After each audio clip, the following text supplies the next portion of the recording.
Hello everybody, my name is Alex and welcome to the Beginner's Cryptocurrency Guide. Today I'm going to be talking about crypto exchanges and everything you need to know about which exchange is the right one for you. I've been involved in crypto for the last 5 years now, and I've used all the different exchanges that are available, and I'm going to help you with my top tips on how to pick the right one for you. As part of my giving back to the community after all this time, I've created a document with the essential guide for all people starting out brand new in cryptocurrency. And if you'd like that, it's totally free to you. All you need to do is leave me a comment down below saying send me the free guide, and I'll get in touch and I'll get that straight over to you. So exchanges, why do we need them? Cryptocurrency is traded on what you call an exchange. So just like when you've been to get your holiday spending money and you go to visit an exchange to swap your pounds for dollars or your dollars for yen, then you can go to these exchanges and swap your fiat currency, so wherever you live, the currency that you have, for Bitcoin or Ethereum or XRP. To do these exchanges, the exchange will have a conversion rate, and that conversion rate will be based on that particular day's trading.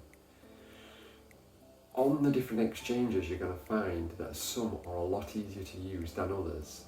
So hopefully I'm going to help guide you onto the ones that are going to be easier for you as a beginner. There is something called centralized and decentralized exchanges. There is a clue in the name of how these work. But centralized exchanges are the exchanges that are run by large companies that are monitoring, gauging, offering feedback and customer support on all your interactions. You'll not be surprised to know that you have to log in and also provide something called KYC, which is Know Your Customer.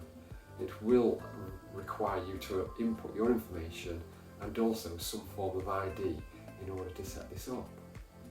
Some of them have also started adding a little quiz at the beginning, just asking you about what your investment thesis is and how much you intend to spend on these exchanges. Decentralized is the complete opposite. Often you only need an email address to log in.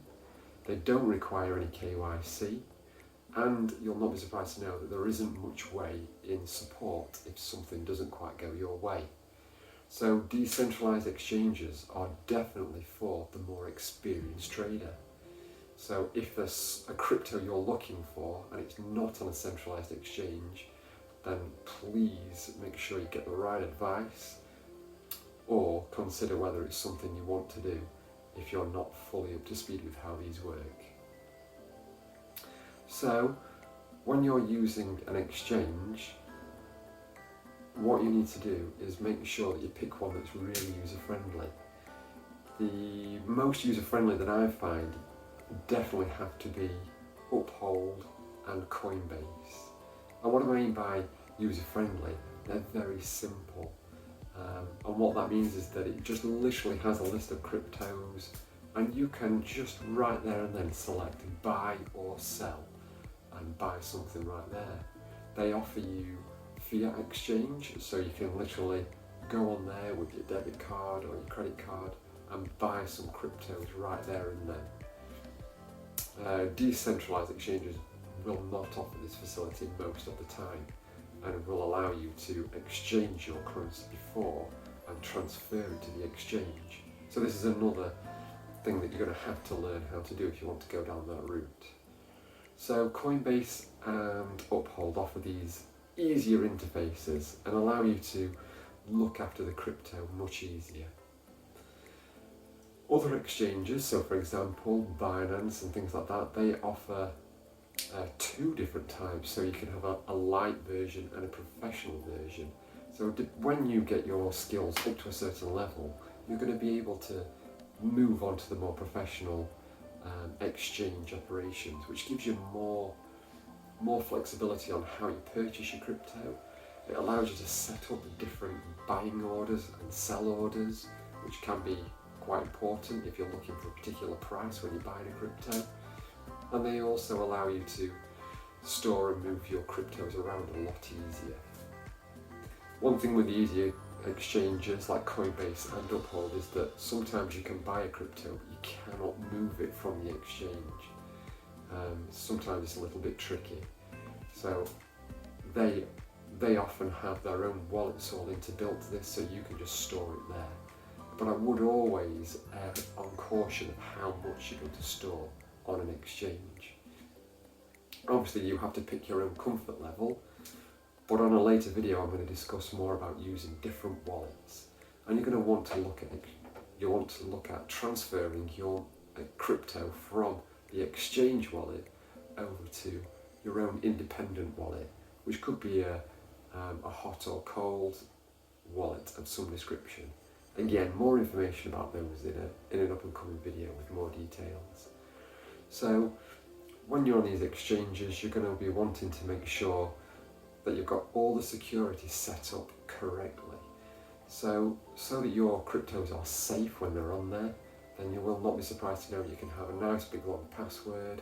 You can put in the two-factor authorization, so that means that you can put in extra ways to confirm you are who you say you are through text messages, email, and also something I use quite a lot, which is authentication apps. So these are like encrypted apps that allow you to get special code, which basically has a 60-second use case. So you must use it within that time frame. So that is one of the last things to talk about. The last thing to cover really is your ability to spot the original and the fake websites and apps.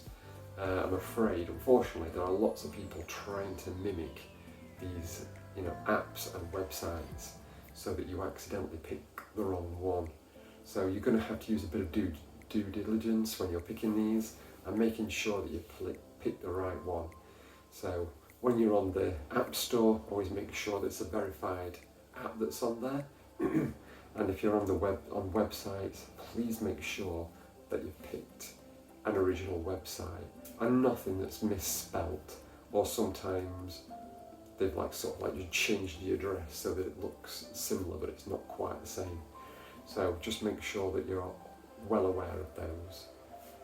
So once you've done that, you should be happy sailing, and you should be able to get on these exchanges and trade your crypto. So now it's time to get out there and pick these cryptos. So if you look at my last video, it talks about where to start picking your cryptos, and that will allow you to then find the right exchange and move on and buy them. So just a reminder that if you leave a comment in below saying send the guide now, I can send you the free essentials guide, which is really going to help kickstart your crypto trading career and make sure that you're at least covering the basics that everybody should be covering. And it's something that I wish I had when I first started out, because I spent so much time going over the internet looking for all these different things. So this really is a great cheat sheet to just get a head start and start making your way through the crypto world. So I hope that's all been helpful information. I really look forward to seeing you in the next video. Take care till then, and enjoy your crypto trading. Take care. Bye bye.